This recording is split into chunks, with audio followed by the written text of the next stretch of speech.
അയ്യം മൊത്തവും അലഞ്ഞു തിരിഞ്ഞ് അവിടെ ഇവിടെയും കിടക്കുന്ന കുപ്പിയും പാട്ടയും പെറുക്കി എന്റെ നടുവും മുതുവും പൊട്ടണ കണ്ട് എന്റെ കൂടെ അമ്മയും കൂടി.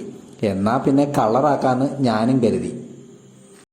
നമ്മുടെയൊക്കെ വീട്ടിന്റെ പരിസരത്ത് ഉപയോഗശൂന്യമായ പാത്രങ്ങളിൽ മഴ പെയ്ത് കെട്ടിക്കിടക്കുന്ന മലിനജലത്തിൽ കൊതുക് മുട്ടയിടാൻ സാധ്യത കൂടുതലാണ്.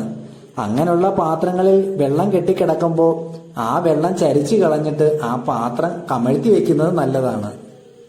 മഴയൊക്കെയല്ലേ, നമ്മുടെ വീടിന്റെ പരിസരം എപ്പോഴും വൃത്തിയായിരിക്കാൻ ശ്രദ്ധിക്കണം. അട്ടയും പുഴുവും ഈച്ചയും കൊതുകും ഇഴജന്തുക്കളും ഒക്കെ കൂടുതലായി കാണപ്പെടുന്ന സമയങ്ങളാണ്. ഇതിനെയൊക്കെ ഒഴിവാക്കാൻ ഒരു പൊടിക്കൈയുണ്ട്. എല്ലാവർക്കും അറിയാം, എന്നാലിട്ട് ആരും ചെയ്യാറുമില്ല.